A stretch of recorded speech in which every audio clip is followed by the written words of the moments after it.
이렇게 줄여요. 그래서 그 어디였더라? 제가 그 어느 규칙인가가 이게 그 각 정부 부처의 그 줄임말을 그 규정하는 그 규칙 같은 게 있거든요. 그럼 이제 기획재정부는 기재부가 같고 산업통상자원부는 산업부가 맞는데 제 답안보지 제가 그 법에 없는 표현을 좀 쓰지 말라고 하는 게 거의 예 없이 모든 공문서 물론 언론이야 그냥 기재부 산업부 쓰죠. 그게 약어니까요. 우리요 DDR이라고 하지 댄스 레볼루션이라고 말하지 않잖아요. 그 실무상 그렇게 말해도 되거든요. 하지만 보세요. 법적 표현에서는 DDR이라고 안 해요. DDR로 쓰기 위해서는 반드시 댄스 레볼루션 이하 DDR이라고 한다라고 말하고 DDR을 써야 되거든요. 똑같습니다. 기재부나 산업부라고 쓰는 거는요. 이제 그냥 일반적인 그런 언론이나 이런 인터넷에서는 쓸 수 있지만 저희는 이제 그 법을 기준으로 한 답안을 작성하는 거죠. 그럼 처음부터 기재부나 산업부라고 쓰면 보세요. 대외무역법이나 외국환거래법에서요 분명히 줄임말을 써야 되는 경우 뭐야? 이하 뭐뭐라고 한다라고 분명히 시작을 하고 줄여주잖아요. 그래서 이제 가능하면 이제 뭐 그냥 써주시는 게 아니라 사실 몇 자 줄지도 않거든요. 그래도 줄여 써야 된다라고 하면 기획재정부 이하 기재부 산업통상자원부 이하 산업부라고 해서 기재부 산업부라는 표현을 사용해야지. 왜냐면 우리 법 자체에선 대무역법이나 외국환거래법 자체에서는요 이 줄임말을 지금 사용하고 있지 않아요. 이게 법이 없다는 말이에요. 그러니까 법에서 분명히 줄였어도 되는 말은 이하 뭐뭐로 한다라고 분명 법에서도 깔고 가잖아요. 하지만 그게 아니죠. 그래서 요거를 바로 썼을 때는요 모르죠. 이게 교수님에 따라 다릅니다. 채점자에 따라서 뭐 그냥 넘어가는 채점자도 있지만 적어도 제가 이제 그 거의 뭐 10년 가까이 대학원을 다니면서 참 많은 교수님들을 상대해 왔지만요.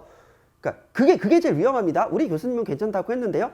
그 교수님이 채점하는 교수님이 아니고요. 자, 그다음에 중요한 게 있습니다. 교수님들은 앞에선 괜찮다고 하지만 뒤에서 안 괜찮은 경우가 있거든요. 당연히 학생이 물어보면 자기 제자가 괜찮나라고 말을 하지만 실제 채점에서는 그럴 수가 없단 말이에요. 그래서 교수님의 본심은 아무도 모릅니다. 정말로 괜찮다고 해서 넘어가는 교수님도 있지만요. 그냥 0.5점에서 1점씩 까는 교수님도 분명히 있거든요. 왜냐면요. 똑같은 답에서 그냥 기재부 산업부라고 쓴 사람과 기획재정부 장관, 산업통상부 자원부 장관이랑 풀로 쓴 사람, 그 다음에 기획재정부 장관, 이하 기재부 장관 이런 식으로 줄인 거랑은 확실히 좀 차별이 좀 돼야 되는 게 맞아요. 그래서 원칙이라는 게 있잖아요. 그래서 분명히 어떤 교수님은 점수를 깔 수도 있고요. 어떤 교수님이 안 깔 수도 있거든요. 그러면 여러분이 리스크를 부담할 필요는 없어요. 적어도 이거 한 3초 정도만 투자하면 이거 이하 기재부라고 한다? 이하 산업부라고 한다 쓸 수 있죠. 제발 그 리스크를 부담하지 마세요. 굳이 우리 시험에 0.1점 막 이거 갖고 핫불이 갈리는 시험에서 굳이 그 리스크를 감수할 필요는 없을 것 같습니다. 적어도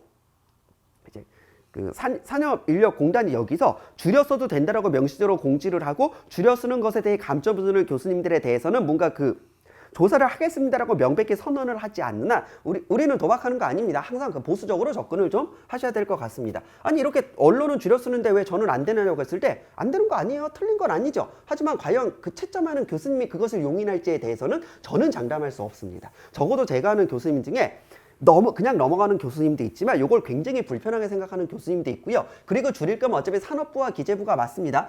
이런 경우 정확히 3명이 이랬던 것 같아요. 기획재정부 장관 이하 장관이라고 한다. 산업통상자원부 장관 이하 장관이라고 한다. 이건 안 됩니다. 줄여쓰기로 했으면은요, 그 줄여쓰는 단어는 이미 정해져 있는 거고, 우리의 룰이잖아요. 기재부와 산업부라는 게 룰이죠. 적어도 왜요? 그럼 똑같잖아요. 산업통상부 장관 이하 A라고 한다. 뭐 기획재정부 장관 이하 B라고 한다. 이거랑 똑같은 수준이거든요. 우리는 줄여쓰는 게 다 이유가 있어요. 우리 계약할 때요. 계약할 때 항상 뭐예요? 갑과 을이라고 한다라고 하지. 갑자기 병과 정이라고 한다. A와 B라고 한다. 이런 식으로 안 하잖아요. 적어도 줄여쓰는 것에 대해서도 일정한 룰이 있으니까. 하나 누누이 말하지만요. 그러면 뭐 점수 까이나요? 라고 했을 때 그걸 넘어가는 교수님도 분명히 있지만 그걸 불편해하는 교수님도 있으니까 저는 이제 말씀드리는 겁니다. 저는 항상 보수적인 거죠.